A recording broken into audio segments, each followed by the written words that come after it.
Howdy, howdy! And hello to you all on this wonderful day! And welcome! Wonderful! To... But it was aliens! The paranormal comedy podcast where we probe paranormal activity to decide for the questionable benefit of humanity whether that activity really was paranormal. Woo! My name is Mr. Kevin the John, and alongside me with no idea what we'll be covering today is Mr. Granville Moonwalker. Walk on moons. Today, we head to France, the 8th of January 1981. Not to build expectations, but we're about to cover what is generally considered both one of the most credible and one of the most thoroughly studied paranormal events in history. And probably ruin it. What do you mean, probably? There's a very high likelihood that we're about to ruin this one, but it's a big un. Big, son! You know how, like, kitchen cleaner stuff and bleach and everything, they can't say they 100% kill things? Mm-hmm. Because it's a guarantee. Yes, it doesn't leave. Kills 99.8% of germs. Doesn't leave any leeway. Yeah. We are 99.8% going to ruin this. 0.9. More powerful than bleach. Feels like it's been ages since we've recorded. Been a good Been a little 3 while. weeks. I was ill. You were at your 12th wedding of the year. Yep. Don't invite me. Unless it's you. Or unless you've got a shiny Squirtle. Mr. Renato Nicolai was a farmer between 52 and 55 years of age. So was he 52? Could he have been 52 or 55? Or was he 53 or 54? He could have been 52 in a minute. 54 in several minutes. It was about... So he wasn't 55. He could have been bang on 55. Then that would make him 55. He could have been between 52 and 55. Okay. It was about 5 p.m. and Renato's tummy had the rumblies, but he was outside working on an upper level terraced portion of his home. But only hands can satisfy.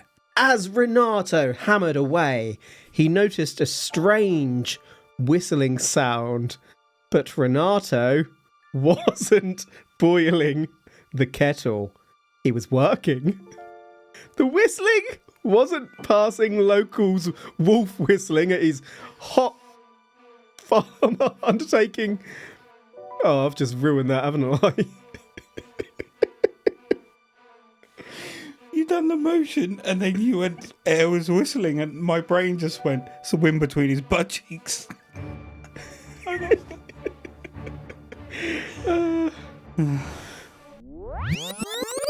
The whistling wasn't passing locals' wolf whistling for frick's sake at this hot farmer undertaking manual labour either. Something to that effect. So they weren't what? The whistling wasn't people whistling at the farmer with his shirt off working. Working farmer, hot and hard. Hard? Hot and sweaty. And hard. Wasn't there a wolf in there? Wolf whistling. The sound appeared to be coming from the east, so Renato turned to look up at the eastern sky. Renato, without really thinking, realised that he was taking in the sight of a large, swelling disc in the sky, which Renato described as like two plates glued to each other by the rim. There was a central ring between the discs, which means that what we have here is a typical gosh damned flying saucer. And my gosh, that last section's going to be hard to edit. A mess. We're out of practice. 99.9% ruined. By myself. By swelling disc in the sky, do you mean like Swelling disc. swelling like waves? Like the swell of a wave as it's coming, like as the disc is bursting through the clouds. So it could be, I suppose it could be moving, but within itself whilst moving in a direction. Do you know what I mean? To... So maybe it's spinning as it's moving. It gave that effect, maybe. I mean, I didn't see it. Independence Day when it bursts through the clouds and the clouds break Possibly, away yeah. from it. Okay, It's like a I cloud get you. swirl. Yeah. Or was it blowing up in size and then going back down? Almost like a living thing. I haven't been able to ask him. Why? Because he is French and I don't speak the language. Google Translate. I don't know him. I haven't met him. Okay, I'll let you off. If that's the best you've got to pick at this episode, we're going to be all right, let me tell you. That was the 1%. I don't actually think he is. I mean, he might be French. I can't remember. Renato Nicolai. He's in France, but he might not be French. Yeah, I wrote this a while ago, as always. I knew this case really well at one point in my life. Yesterday? No, more like early 2025. The metallic saucer was about 8 feet in diameter and only about 5 feet tall, and as Renato watched on, it flew over 2 trees parallel to Renato's garden before the saucer abruptly descended and landed about 50 meters away from Renato. Oh shit! Annoyingly for Renato, because of the landscape of his property whereby certain parts were elevated, he partially lost sight of the craft as it touched down. Renato headed to an outbuilding by his house, which I believe was a water pump, to get a better view down on the object. As Renato got a better look, and after what seemed to be a few seconds, the object lifted straight back up, throwing up dust as it did. Renato was sure that he could make out landing gear underneath the saucer alongside what he thought could be 2 trap doors. The whistle picked back up and the craft headed back off in the exact direction it had come from, slowly at first, as I indicated, until it was the height of the trees. Renato couldn't see any flames or smoke coming from the craft, so it's not clear what the propulsion method was, but from there, the craft suddenly sped off at ridiculous speed! Ridiculous fast speed! Within seconds, the saucer was gone. This whole event lasted about 30 to 40 seconds. I saw your eyes light up when I said ridiculous speed. As it clocked landing gear, Renato headed down to the landing site to see what he could see. Sure enough, where the craft had been, there was a 2-meter wide circle and there were markings around the circumference. Booyah! Physical evidence, son. Boo. I was about to ask her, so how fast was this ridiculous speed? And then you just went, ridiculous fast speed. I was like, you son of a bitch. You knew. Learnt my lesson on that one, didn't I? So my question is, Yep. with how far away was this saucer when Renato first spotted it? And did he only know the approximate dimensions of the craft as it got close and landed? Yeah. Good. He saw it in the sky and then... Seeing it in the sky and saying that looks about 5 feet is ridiculous. Because it's like seeing a plane in the sky and going, that looks about 2 feet high. So he got about 50 metres from it. And that's when he estimated it. Yeah. He got a good idea of how big it actually was once it had been in his garden, in effect. Okay, so we have 2 pictures here of, I'm assuming, Renato's property. Yes. And his garden, and it's sloped in such a way that from one side of the property you lose sight as to what's in the gardeny bit. Yeah, that's understandable from this picture. UFO trace of skidding or wheel marks. Landing gear. And private way with wheel tracks. So, what is not so abundantly clear in this image is how wide this space is where the tracks are. As if it has to be bigger than 8 foot for it to land. Not necessarily. if you lost sight of it from a certain angle, and if you're looking at this picture, that has to be larger than 8 foot. Oh, sorry, I misinterpreted. When I thought you were talking about the size of the tracks, not the size of the area. No, size of the area. Yeah, that has to be bigger than 8 foot for the craft to land and you not to see it. Yeah. But it's hard to tell from this whether or not that is accurate. So, this is just a rough diagram. That's what I mean. It's not going to be to scale. Yeah, so. Exactly that. It's not a scale like architectural image as such, though we do have some of that. So if we're looking at this, and I was to hazard a guess as to the size of this runway, I would probably say about 5 to 6 feet. Therefore, what, width? Yep.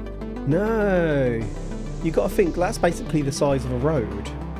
Small one.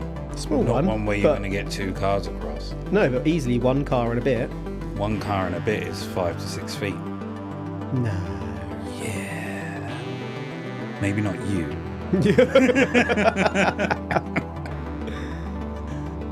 But 1.5 a normal person would be about 8 feet. It would. If you're saying 5 to 6 feet for a car, 2 cars is 10 to 12 feet, so 1.5 would be... You're getting about a car and a bit. A car and a half. And that's still not 8 foot. It is. It's not. It is. I'm calling bullshit. You can call bullshit all you want. That will. Is wider than 8 foot, I assure you. Bullshit. I'm calling it. Renato was a reasonable man, unlike some. He was a farmer, so he'd seen some things. Okay, so if he's getting tractors up and down that path, then... Exactly. I can definitely concur that is probably bigger than 8 foot. Thank you. Some reason. If. It's a farmhouse. Doesn't look like he's taking tractors on that route, though. Renato, being a reasonable man, believed this to be a military experimental device. Renato therefore reported his experience to the French military police.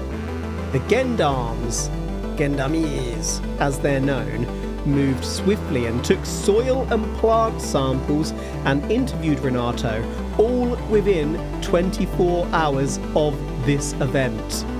On the 12th of January 1981, the police informed a group known as GEPAN, that's G-E-P-A-N, the Groupe d'Études des Phénomènes Aérospatiaux Non-Identifiés, aka GEPAN, or in English, the Unidentified Aerospace Phenomena Study Group, who were established in 1977 within the French equivalent of NASA, had an agreement to share information with the gendarmes when it came to UFOs, and they were ready to investigate.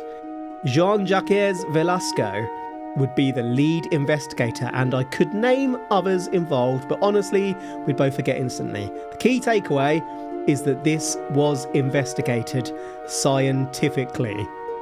It wasn't long, you see, before GEPAN themselves took further samples, meaning that we had samples the day after and a few days after the event to compare. The samples were thoroughly analysed in a number of government laboratories, and it wasn't until 1983 that GEPAN published their Technical Note number 16, their first full report on the incident. This was thorough. GEPAN had even analysed atmospheric more like Japan conditions, I know, and air traffic on the day of the event. When I say they analysed the evidence in labs, I am talking not limited to, but including physico-chemical analysis at the SNEEP laboratory, electronic diffraction studies at Toulouse University, mass spectrometry by ion bombardment at the University of Metz, and biochemical analysis of the vegetable samples at the National Institute of Agronomy Research, INRA. What do you think the Note 16 report would confirm, Mr. Moonwalker? That's quite an in-depth Hell yeah, I wasn't bullshitting. They went to town on this baby. Wasn't it? However, that track was not 8 feet wide. Therefore, I concur that this was not aliens. when you call your group a study group, it takes away... Makes them sound like school children. Yeah, it takes that oomph, that authority away from it. It's like, oh, we're a study group. Oh, we're little kids. We're just interested, so we're going to go have a look. We don't know what we're doing, but we're going to take notes. That's how it sounds to me when they call it a study group. I hear you. With that in mind, it's not aliens.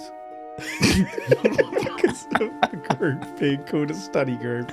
No, in all seriousness, Yes. I'm expecting through all of these different tests, and that it's going to come back that there is some form of radiation. Maybe in the soil, you might find that either the vegetables have grown slightly larger than they normally would, or some have Been burnt to cinders. Yeah, just not grown at all and are completely destroyed. You'd usually expect the latter. Not No, you always, but probably through the first. heat. Yeah. Then you get twisted things happen and Afterwards. when new life sprouts. Like Godzilla. So what you're expecting is burned to smithereens and then Godzilla. His holy cousin. So when was this? 1980s. So Godzilla versus maybe 5 years' time, Godzilla. there will be a Godzilla. How you doing? You want a cup of tea? Tell me about your problems. No. Let's talk about it. Godzilla crushes Godzilla into a pulp. Oh no! Let's hug it out. Scoop me up. So yeah, radiation. Or nothing. Usually it's that one, to be fair, on the show, isn't it? Yeah. Note 16 would detail some outstanding evidence. Nothing. As I said, the evidence had the literal shit analysed out of it, and the findings included that there was evidence of a strong mechanical pressure on the ground surface, most likely due to a weight of 4 to 5 tons. Something had landed there. This was a fact. Sorry to interrupt you. But there's so much more. How heavy is a common tractor? Well, a common car is usually a ton-ish, isn't it? But it's not a tractor. Well, how much bigger than a car is a tractor? Probably a similar kind of weight, but you did state that you can't fit a tractor on that path, so you're going to take that statement back? I did say you could fit a tractor on that path, actually. You'll find towards the end. Which way are you going? You better make up your mind now. Heavy tractor wheels. Either at the same time or immediately after this pressure had been applied to the ground, the soil was confirmed to have been heated up to between 300 and 600 degrees Celsius. But there was no radioactivity left behind, so this was unlikely to have nuclear causes. Something landed and heated the ground when departing. Alongside that, higher than expected traces of phosphate and zinc were found in the soil. The chlorophyll content of the alfalfa leaves in the immediate vicinity of the ground traces were 30% to 50% lower or weaker than they should have been, which was inversely proportional to distance.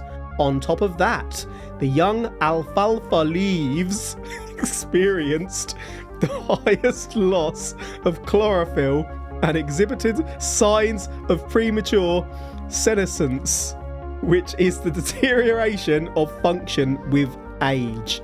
the young plants aged. Finally, biochemical analysis determined that there were differences between vegetation samples obtained close to the site as opposed to those obtained more distantly from the site. Basically, there was a ground zero, an impact zone.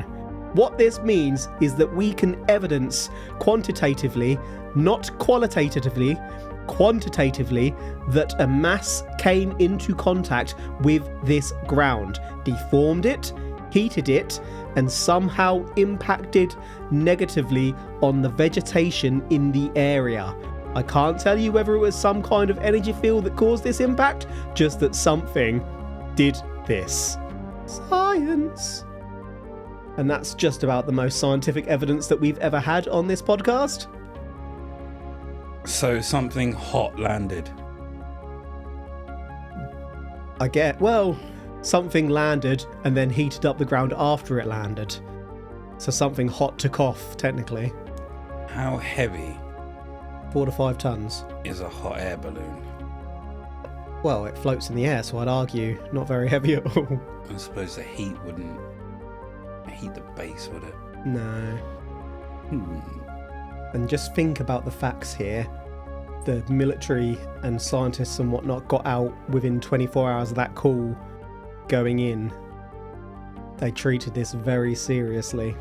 I'm just trying to Why? think of what kind of aircraft could have landed and then generated heat before taking off. In 1981, Yeah. I've got nothing. And with a whistle as well. Like, you know, an electric car comes past you slowly and they whistle. Just hit my nipple on the mic. How'd that sound, people? Was it hard or soft? Yeah, soft.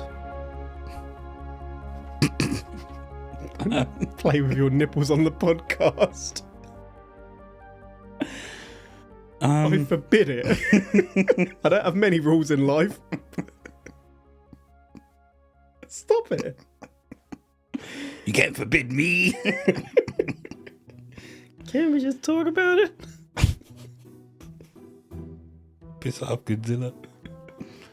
Okay. I'm at a loss for words. I'm stumped. We have evidence, it would seem. We have Or actual at least- evidence. That was the last time we had actual evidence.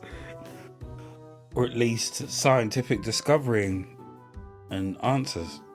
But we don't have any visual evidence. Well, Or do he we? saw it, he went to check it out, and it was basically gone, wasn't it? I did show you photos of the site and whatnot, but You didn't show in me. terms of the event, he was outside doing work on his house. Something came down, he went to look at it, and it took straight back off. So The it problem wasn't exactly a long incident, is this picture and it was 81. It wasn't where 2020 where everyone has a phone in their pocket. the ground is gridded off. Is that where it landed? I'm assuming it is. Yes. Because if Yeah. we take a look at that ground and then we take a look at the original picture of where the track is, then that doesn't look like a track that leads towards a house. That looks like an open field.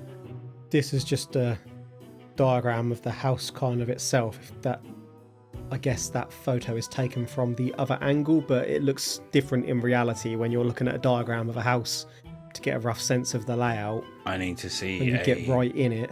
I need to see a bigger picture of this area so that I know that this picture is definitive from his house.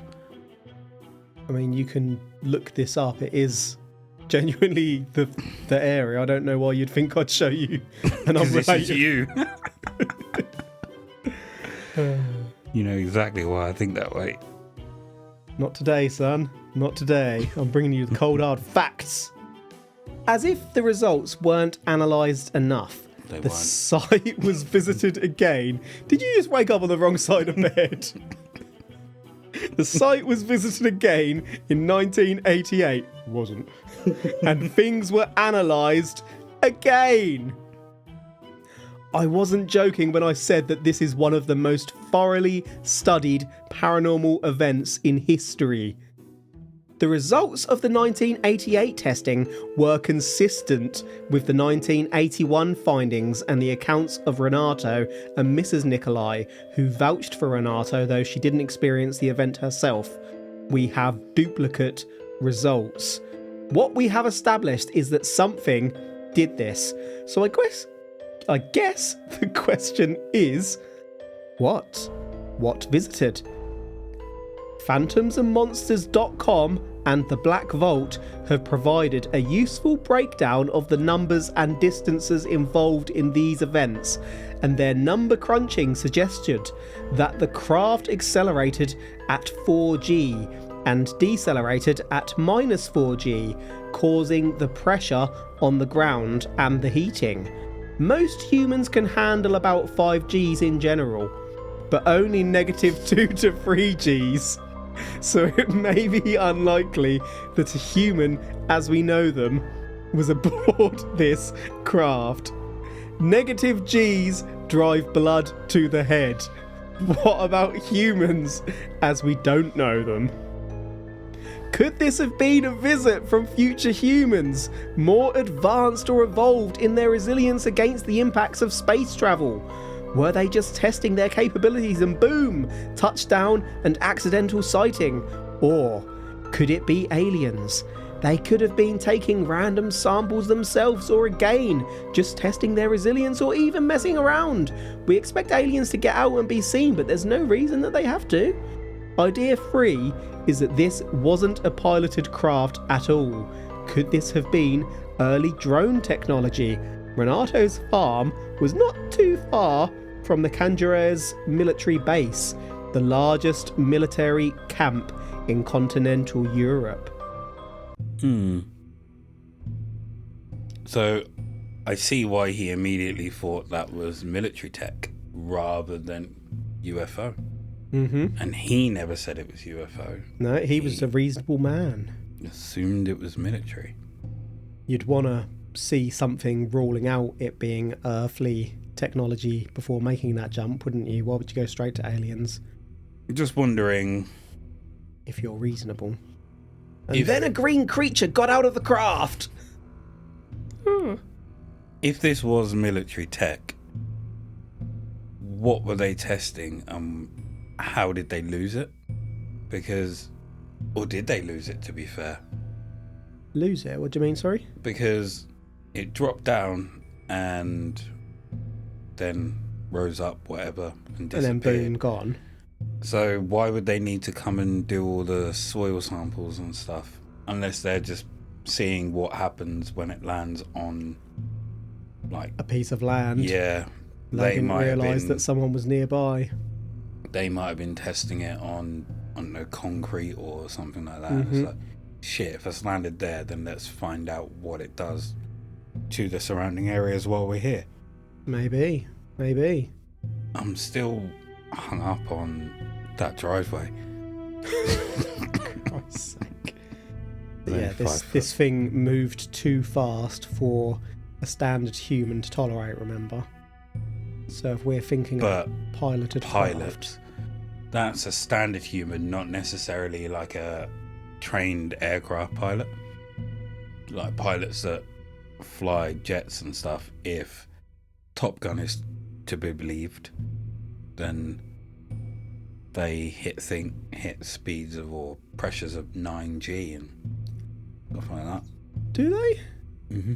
Like 9? I said, if but like Top 4G Gun can be a killer, can't it? If Top Gun is to be believed. Well, far be it from me to question Tom Cruise. Indeed. But I questioned. Let's just have a look at that, shall we? Let's not question Tom Cruise. Let's find out the validity of that. Let's see if someone lied to Tom Cruise. How many G's can a human...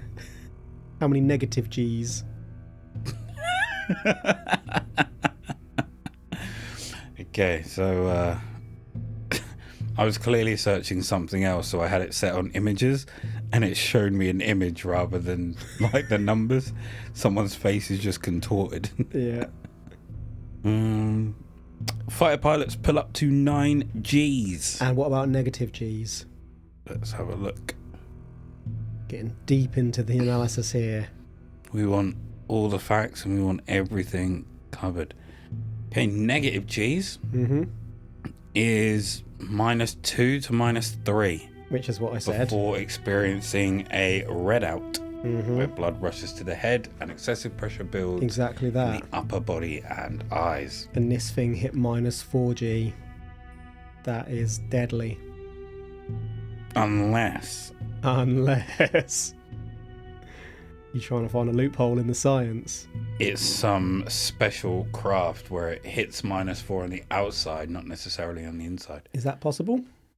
Yes. You've seen Star Trek? I've not seen Star Trek in real life. I have. So what you're saying is that you can't evidence any other way, but you just don't want to agree? No.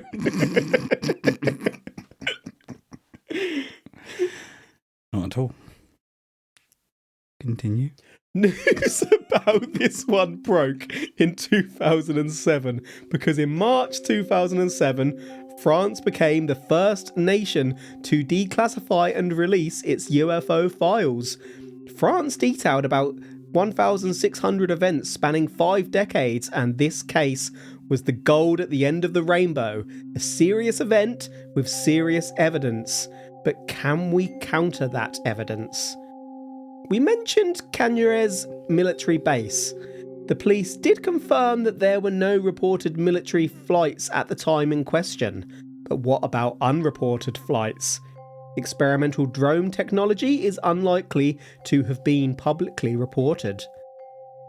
Regarding the tracks by the circle indentation of pressure and discoloration left, these tracks were similar to car tyre tracks, and the police reported this, but GPAN ruled this out purely because it wasn't consistent with Renato's statement.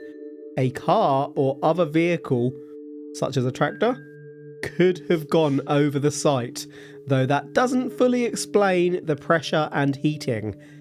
The chemical analysis results, while seeming legitimate, have also been criticised for not being thorough enough.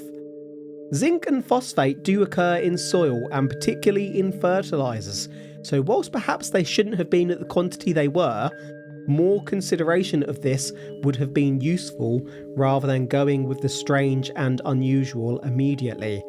Having said that, I don't want to detract from the evidence, as the pressure and heating of the landing site is pretty hard to explain, which is why I keep coming back to that.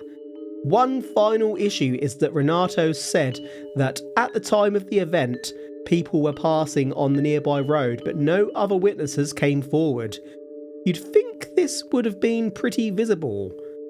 We don't have a nail in the coffin of the case, but we do have a few questions, and those questions will remain unanswered, because that is the probe. So I've got a question. What qualifies as flying? Something that flies. A fly? A craft. Both fly.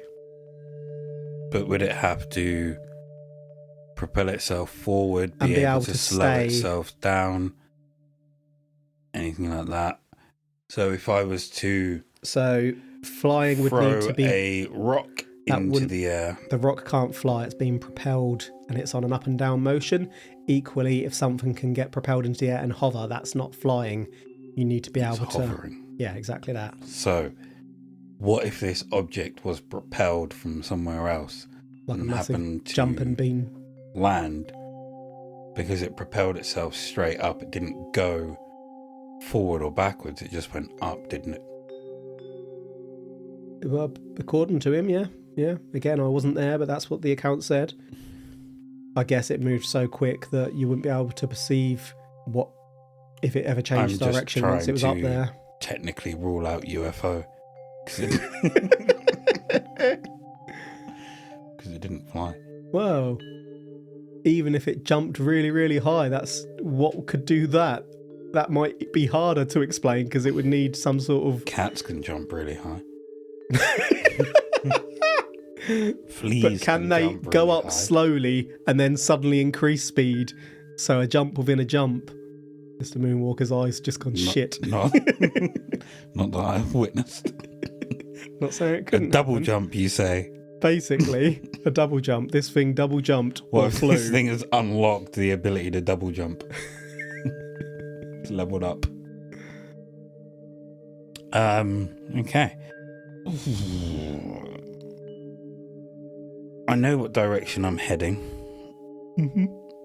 I really do. Okay. Let's just go over the facts then. Let's do it. We've covered the 1981 Trans En Provence incident, whereby farmer Renato Nicolai was working on his property when a UFO drifted down. The craft landed for about 30 seconds before drifting upwards and then darting away at ridiculous speed as Renato watched on. The military police and France's answer to NASA analysed this one, and this case is genuinely one of, if not the very most scientifically studied UFO event in history at time of recording. It has been proven that something caused a significant amount of pressure in the ground and heated the ground to about 600 degrees Celsius briefly. Vegetation at the landing site also aged prematurely, and there were unusual chemical traces in the soil, though that is perhaps a little less mind-blowing than the other physical evidence. Renato stood by his story, and repeat studies in 1988 verified the original findings. We were left to ponder. Was it future humans, aliens, or military drone technology perhaps based at the nearby Canyarez military base? Mr. Moonwalker, are you ready to conclude for the questionable benefit of nobody? Yes. Are you saying that it was aliens? No. Oh. I'm saying Say away. that it was a military drone or some form of military Double jumping. apparatus. Now, the soil samples and stuff, what we're unsure of is what type of fertilizer he used on different parts of the land. If he's trying a new type, if he's put more on than he normally does, if he's mixed two different types of fertilizer in certain locations. Right. We are unsure of that. There's nothing to say that only this type was used throughout. So their samples could be skewed by that.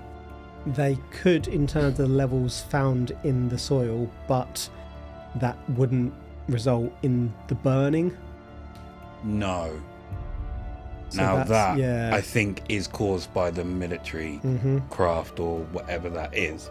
But I just think the levels of zinc and whatever it was is affected just simply due to what he's put on the soil. They were very quick to dismiss tire tracks and everything like that. It's also seemed they were too eager to believe the farmer than the evidence that was based in front of them. Yeah. Like a study group would. Here we go. No. They had an opinion they were trying to approve rather than looking at the facts to form an opinion.